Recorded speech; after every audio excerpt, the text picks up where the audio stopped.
amigos, bienvenidos una semana más a un capítulo de esta serie dedicada a la vocación a vivir en familia. Confío en que a lo largo de estos capítulos todos ustedes, sobre todo si los han seguido, los han ido siguiendo con asiduidad, vayan viendo no solamente las distintas situaciones que se viven en una familia, en torno a una familia, sino sobre todo las distintas soluciones y cómo podemos apoyarnos en Cristo para salir adelante en medio de las dificultades. Les he hablado de la familia vista desde la perspectiva de los esposos, las distintas etapas que se viven en esa familia. Por supuesto, siempre brevemente, porque todo esto da para muchísimo más. En el capítulo pasado, en cambio, les hablé a ustedes de la familia vista desde la perspectiva de los hijos. Y les dije cómo el eje central de la relación que tienen que tener los hijos con sus padres tiene que ser la virtud del agradecimiento, y que ese agradecimiento tiene que revestirse en ocasiones de paciencia, en ocasiones de misericordia y también tiene que llevar a tener presente las necesidades no solamente físicas o materiales de nuestros padres, sino también las necesidades espirituales. Hay otro aspecto de la familia, es decir, hay otra visión de la familia, que es la familia de los hijos, no ya la familia propia, la que en un momento dado forman los cónyuges, o no la familia en la que uno nace como hijo, a la cual uno es convocado sin que se le pida permiso, pero que es para toda la vida tu familia, incluso aunque tú fundes otra familia en un momento dado, sino la familia que tus hijos forman, es decir, aquella familia a la cual con frecuencia tampoco se te pide permiso, pero que de alguna manera, no del mismo modo, pero de alguna manera tú vas a formar parte de ella. Cuando tu hijo, tu hija, en un momento dado de su vida, ya en la juventud, deciden formar su propia familia, se casan, y tú estás viendo cómo este muchacho, esta muchacha que hasta ese momento vivía contigo, o que quizás se independizó pero se fue a vivir solo, bueno, pues ahora ya ha formado su propia familia. Bueno, esto te implica necesariamente, no es que tú eres indiferente ante las decisiones de tus hijos, te implica, suponiendo que todo vaya bien, y te implica muchísimo más si después las cosas no van bien, como es por desgracia cada vez más frecuente. Me gustaría verlo también, siempre con brevedad, ¿verdad?, ver las distintas situaciones que se pueden vivir en torno a la familia que forman los hijos, es decir, la familia vista con los ojos de los suegros, de los padres de los hijos, de los padres del yerno, de los padres de la nuera, de los padres del hijo, de los padres de la hija. Creo que es una cosa interesante y que en no pocas ocasiones genera muchísimos problemas. Una pausa, como siempre, y vuelvo enseguida.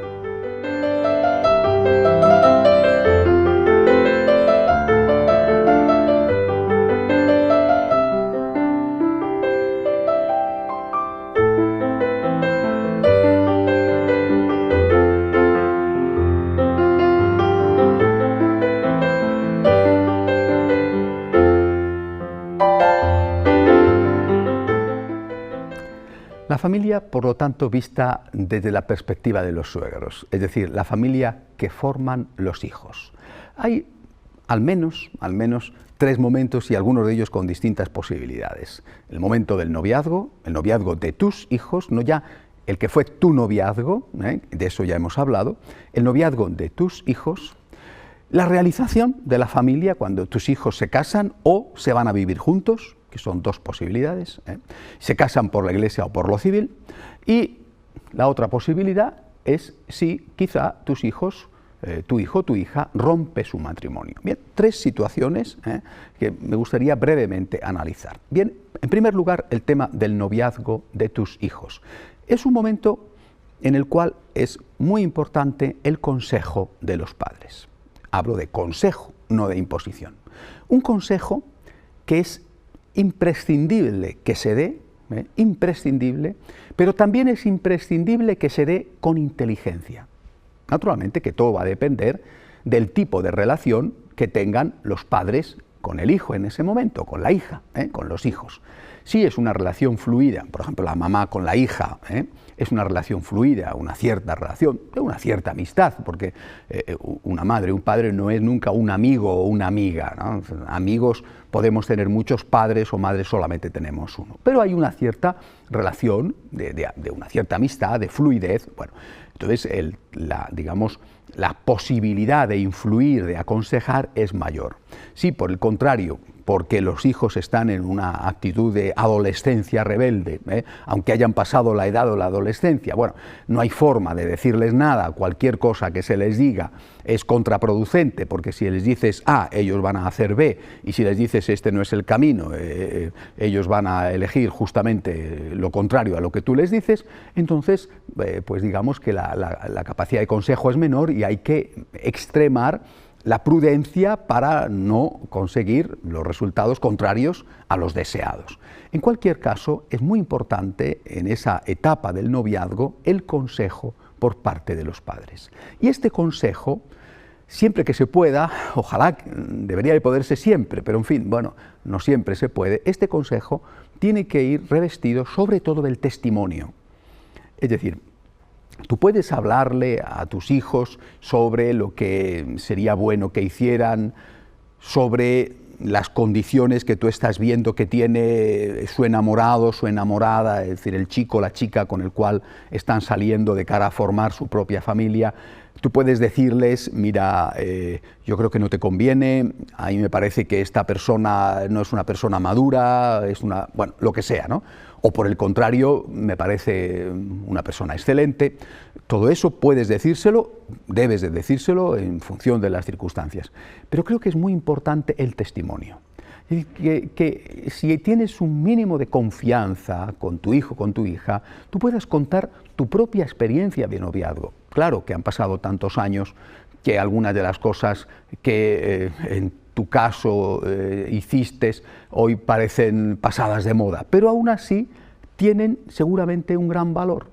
Y a lo mejor, a pesar de estar pasadas de moda, tienen valor, y por estar pasadas de moda tienen más valor.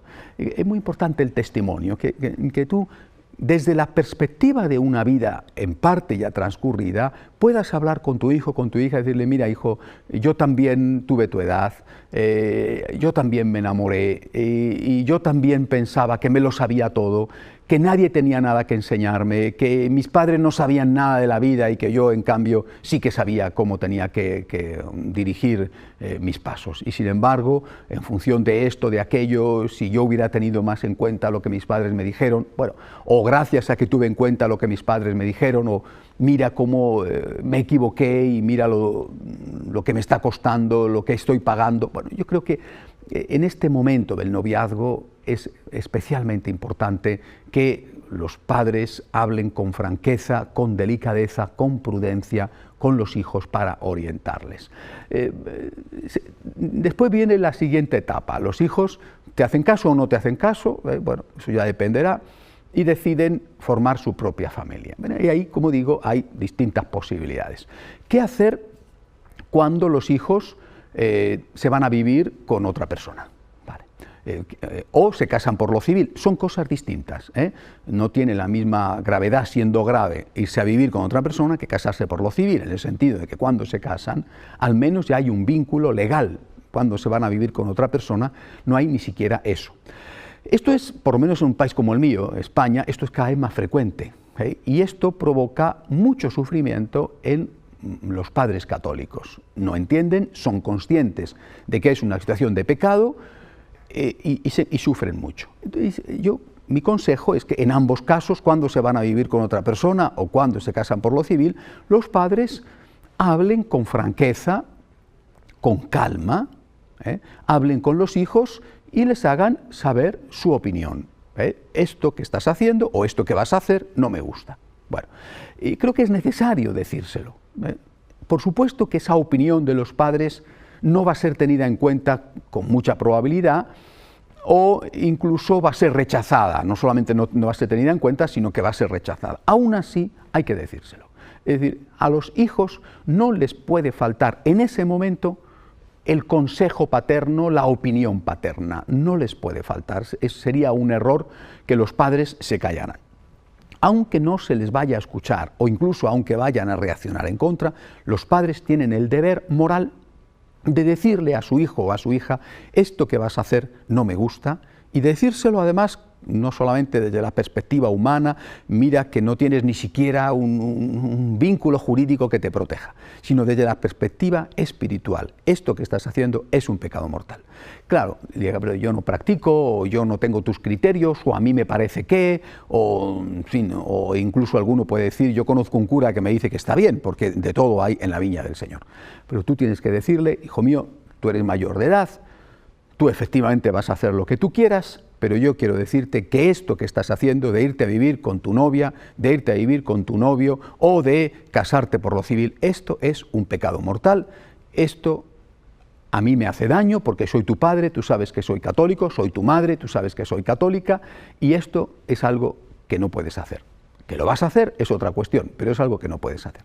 Dicho esto, hablando claro con los hijos y diciéndoles honestamente las cosas, como se las dirías, por ejemplo, si tu hijo se fuera a meter en un negocio equivocado o fuera a cometer un delito o fuera a dejar la carrera, por ejemplo, se lo dirías, no podrías callarte, no deberías callarte. Dicho esto, no debes de olvidar que sigues siendo su padre o su madre, y debes de decírselo también. Es decir, creo que el vínculo paterno-filial es un vínculo indestructible.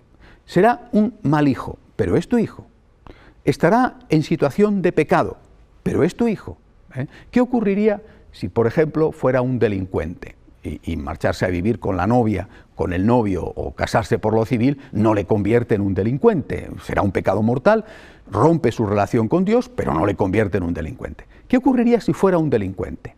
Si hubiera robado, si hubiera matado, seguiría siendo tu hijo. ¿Es que ya no iríais los dos esposos a la cárcel, por ejemplo, a verle? Claro, es que no haríais un esfuerzo para conseguir dinero y pagarle un abogado bueno que pudiera o bien demostrar su inocencia o bien conseguir una reducción de la condena.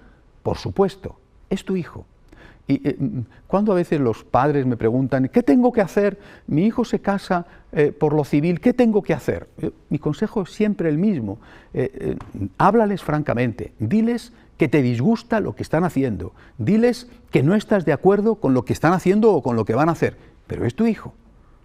No rompas los vínculos, no rompas la relación afectiva, porque ellos, aunque estén enfadados contigo porque no les das la razón, ellos necesitan saber que estás siempre ahí, que estás ahí para apoyarles, no para darles la razón, pero sí para apoyarles con afecto, no para colaborar en una cosa que está mal hecha, por ejemplo, prestándoles una casa en la playa para que se vayan con el novio o con la novia a pasar una temporada. Eso no lo puedes hacer porque es colaborar con el mal. Pero hay otras formas en las cuales tú puedes estar a su lado o permitir que ellos estén a tu lado, porque no implica necesariamente una colaboración en el mal. ¿Qué hacer cuando no estamos hablando de un caso de eso, sino simplemente ellos forman su propia familia? Bueno, te han escuchado más o menos y forman su propia familia. Y se han casado por la iglesia. Y, bueno, ¿qué hacer en ese caso? Bueno, es un problema clásico, ¿verdad? Las relaciones entre la suegra y la nuera, ¿no? A veces entre el suegro y el yerno, o el suegro y la nuera, la suegra y el yerno. Bueno, o sea, que hay de todas las posibilidades, ¿no? Quizá las más típicas, sobre las que más se ha escrito y bromeado, las relaciones suegra y nuera. Yo aconsejo, porque estoy hablando desde la perspectiva, por supuesto, de los suegros, es decir, la familia que forman los hijos, yo aconsejo siempre una enorme prudencia por parte de los padres, es decir, por parte de los suegros. Una enorme prudencia. Es la familia de tus hijos, quizá no te gusta del todo la persona con la que se han casado, bueno, pero tienes que tener cuidado de no inmiscuirte más de la cuenta, porque no tienes ningún deseo de estropear la familia de tu hijo. De verdad, un divorcio es siempre un drama que tiene consecuencias para tu hijo al que quieres, para tu hija, y para tus nietos a los que sin duda quieres muchísimo. Por tanto, tienes que tener mucho cuidado de no inmiscuirte. A la vez, tampoco puedes inhibirte, y a veces te ponen freno, ¿no? Y, no, aquí no entras, te mantienen alejado, o o te llaman solo cuando te necesitan. Mamá, papá, ¿quieres quedarte esta noche con los niños? O me puede echar una mano económicamente para llegar a fin de mes porque estoy pasando un momento difícil. Bueno, o mira, estamos afrontando una enfermedad, a ver si puedes venirte al hospital por las noches a hacer algunas guardias. Bueno, por supuesto, en ese caso te piden ayuda, tienes que dársela, ¿verdad? Pero hay que encontrar un equilibrio entre el no abandonar esa familia de tus hijos y no estar ahí metido todo el día. Y sobre todo, yo aconsejo, y sé que no es fácil el consejo que voy a dar, pero aconsejo especialmente a las mujeres, ¿no?, suegras y nueras, un esfuerzo extraordinario para superar algo muy instintivo que se produce en bastantes casos, que es la sensación de que esa otra mujer te ha robado a tu hijo.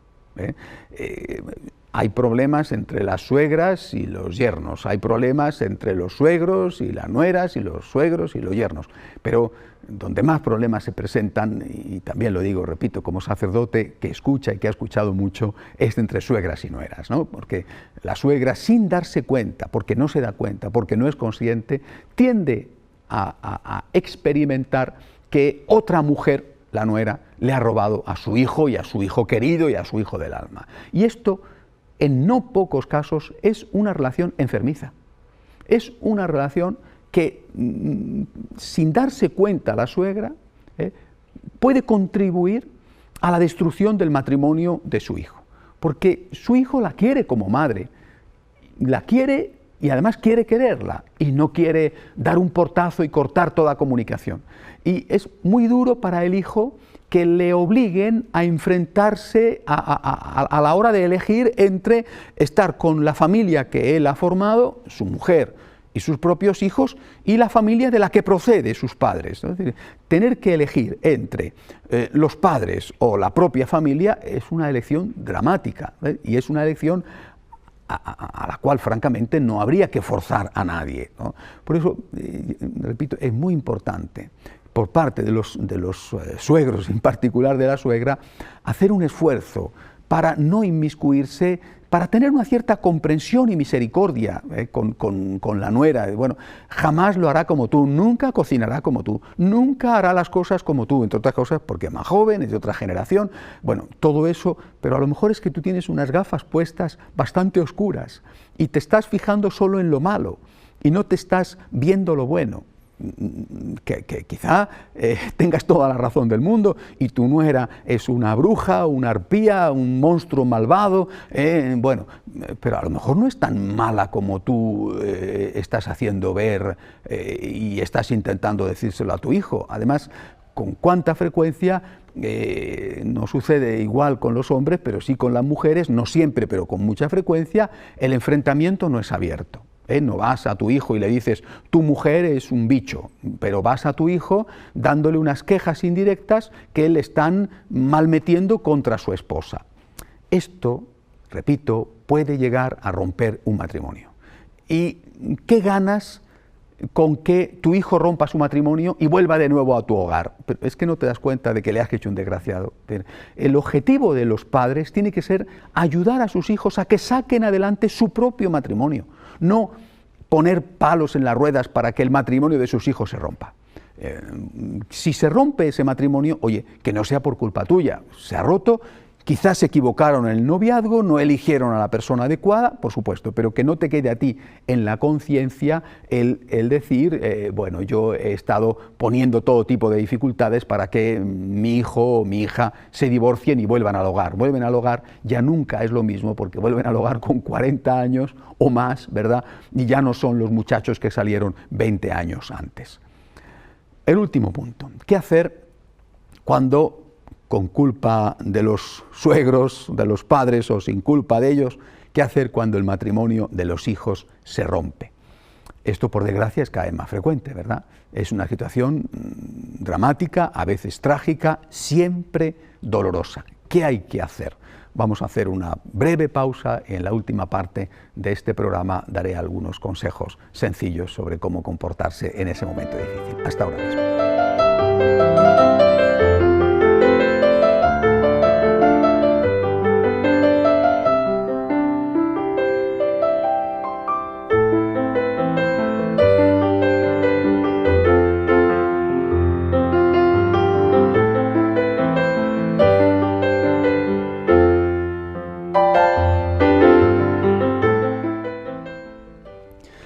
les estaba diciendo qué hay que hacer cuando el matrimonio de los hijos se rompe. Bueno, es un momento difícil, no solamente ellos están sufriendo, o los hijos de tus hijos, tus nietos están sufriendo, sino que también los padres, los abuelos sufren muchísimo. Y además experimentan un dolor doble, por lo menos en muchos casos, ¿verdad? El dolor de ver a sus hijos sufrir y el dolor de verse con unas responsabilidades para las cuales ya no tienen la fuerza que tenían. Muchas veces he escuchado a los mayores decir esto: ahora me encuentro con que tengo que volver atrás, ya tengo edad de descansar, tenía mi vida ya más o menos orientada, los últimos años de mi vida, con paz, con tranquilidad, y ahora me encuentro de nuevo con unas cargas, con unas responsabilidades, a veces económicas, desde luego de tiempo, de apoyo a que necesitan los tuyos, tus hijos, tus nietos. Es decir, yo ya me encuentro cansado. Esto es muy frecuente. ¿Qué es lo que hay que hacer? Pues sacar fuerzas, ¿verdad? Apoyarse en Dios y apoyar a los hijos. Darles a los hijos, que están en un momento difícil, el apoyo que necesitan. Ahora, ese apoyo, el apoyo que necesitan, ese apoyo no puede ser ni un apoyo total ni un apoyo incondicional. Es decir, tiene que ser un apoyo que es, por supuesto, el que necesitan, pero no en algo que ellos puedan pedirte que sea malo. Por ejemplo, tu hijo, tu hija se separa, bueno, se divorcia, bueno, y te pide que colabores con él en un nuevo matrimonio que va a hacer civilmente, porque están casados por la Iglesia. No pueden casarse, por lo tanto, por la Iglesia de nuevo, no puede casarse por la Iglesia de nuevo. Dice, bueno, hijo mío, esta es tu decisión, yo comprendo que estás en una situación difícil, yo sabes que no estoy de acuerdo contigo, pero sigue siendo mi hijo, sigue siendo mi hija. Ahora, no me pidas que colabore en el mal. No hay que romper el vínculo con los hijos, aunque los hijos estén haciendo algo malo, repito. Cuando se van a vivir con la novia, cuando se casan por lo civil o cuando, roto el matrimonio, vuelven a emprender una relación sin casarse por la Iglesia, bien una relación de convivencia o bien una relación matrimonial por lo civil. Es tu hijo, no rompas los vínculos, sigue dándoles todo el apoyo que puedas, menos todo aquello que implique colaboración con el mal. Es decir, que no puedan decir ellos, para mis padres esto es indiferente. Este por lo menos es el consejo que yo doy a mis feligreses, que yo doy a los franciscanos de María, y que si alguien quiere ponerme un correo electrónico y consultarme su caso, haré todo lo posible por contestarle. No se puede colaborar con el mal, pero a la vez hay que darle todo el apoyo que, excluyendo esto, esa persona pueda necesitar. Y por otro lado, hay que darles otro apoyo, que es también muy importante. Hay que darles el apoyo de que ellos se den cuenta de en qué se han equivocado.